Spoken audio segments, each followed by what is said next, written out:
Welcome to the Butchok Files, where real stories inspire real people. These are tales of courage, sacrifice, and hope.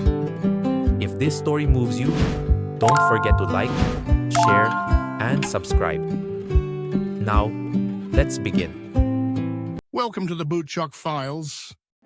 The Bamboo Fence, a true story of a father's promise. In the heart of the Philippines, nestled between emerald rice fields and rustling bamboo groves, lay a small forgotten village. The kind not found on most maps. The wind there smelled of earth and sweat, and life moved slow, dictated by the sun and soil. Here lived a man named Mang Ben. People in the village called him Tahimik, the quiet one. He rarely joined in village gossip or festivities, but no one doubted his heart. He was a man of simple words and unwavering actions. With his deeply tanned skin, cracked hands, and backbone from decades in the field, Mang Ben embodied the kind of quiet strength you only read about in books. He lived in a modest nipa hut with his only daughter, Liza. His wife, Aling Rosa, had passed away when Liza was just 5. Since then, Mang Ben had worn 2 hats, father and mother. It wasn't easy, but he never let Liza feel the weight of that loss. Every morning, while the village still slumbered, Mang Ben was already walking barefoot toward his plot of land, a worn itak strapped to his side. He'd stop under the mango tree beside their home and look up, whispering, Guide me today, Rosa. Help me provide. And every evening, after a long day in the fields, he would sit on their bamboo bench, his shirt soaked in sweat, and Liza would hand him a cup of salabat. There, in the fading orange light, he would say the same words. Ana, someday you won't have to live like this. You won't have to bend your back under the sun. You'll graduate, I promise. Liza would always smile and nod, not fully understanding the depth of that vow. But as the years passed, reality bit hard. Typhoons came, flooding the rice paddies. One year, his entire crop was lost. Another, a fire devoured their small kitchen. There were nights when the rain leaked through the thatched roof, soaking their sleeping mats. Mang Ben would gently lift Liza in the middle of the night and move her to a dry corner, shielding her with his own body as the wind howled outside. There were weeks when they ate nothing but boiled bananas and salt. And yet, Liza never complained. She studied by candlelight. She fetched water from the well. She even helped her father in the fields on weekends, barefoot and sunburnt, just like him. Despite their poverty, Liza excelled in school. Her teachers often said, She's a light, that one. She's going places. Mang Ben beamed every time he heard it. Then came the letter. A university in Manila had accepted Liza on a partial scholarship. She was to study education, her dream. The day the letter arrived, she cried, and so did her father. Silently, his back turned, his tears hidden in the folds of his hat. But joy turned to fear. Papa, it's only partial. We still need money for the rest of the tuition, for the dorm, for food. We can't afford it. I can stay. I'll find work here. Mang Ben looked at her, his eyes firm. A promise is a promise, Ana. The next morning, villagers watched in confusion as Mang Ben began disassembling something they thought he never would: their bamboo fence. This fence was his pride. He built it with his own hands, splitting each bamboo stalk, tying them with abaca fiber, carving them carefully.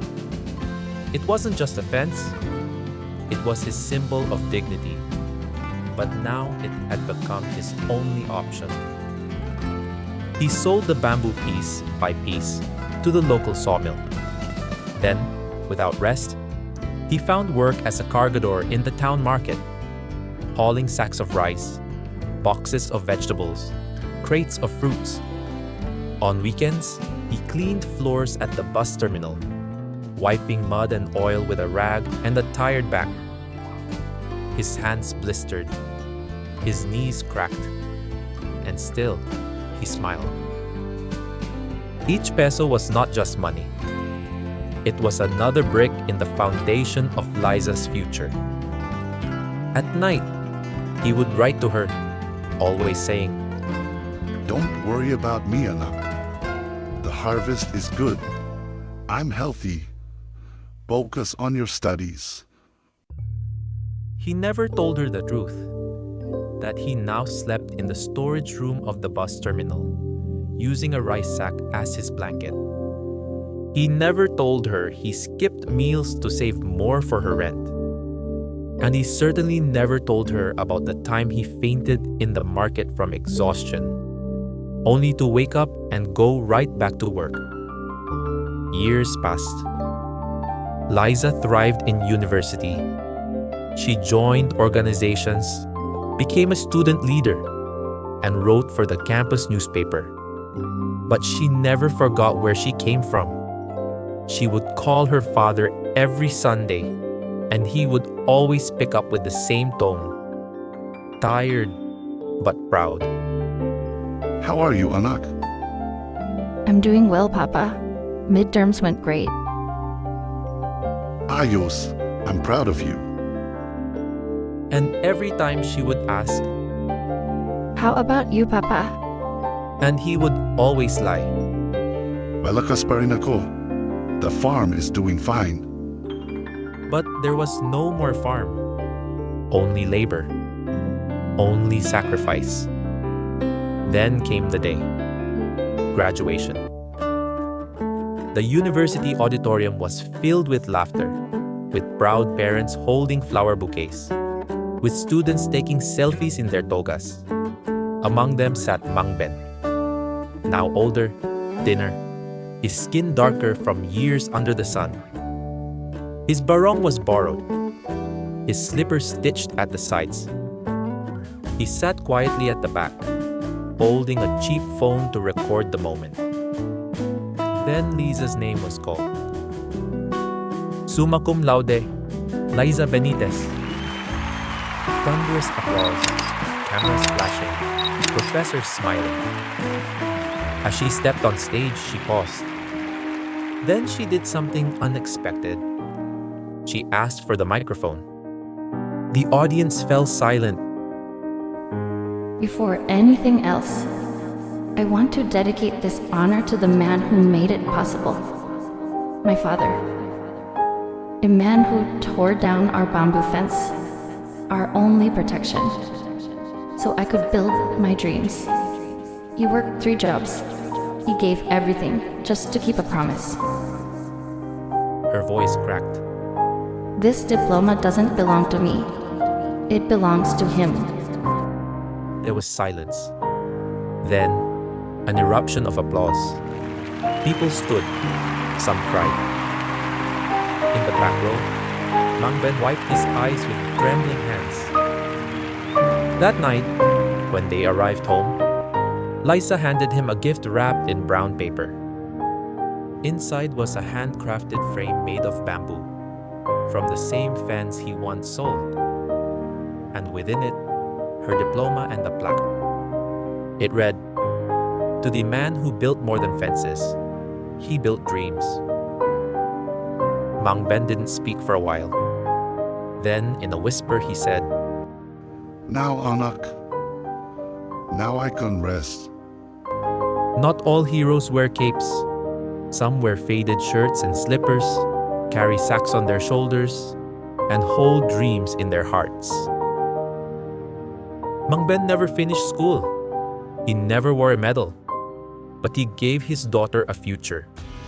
With his hands, his strength, and his love. In life, we may not always have riches, but we can give something even greater: our sacrifice, our commitment, and our worth.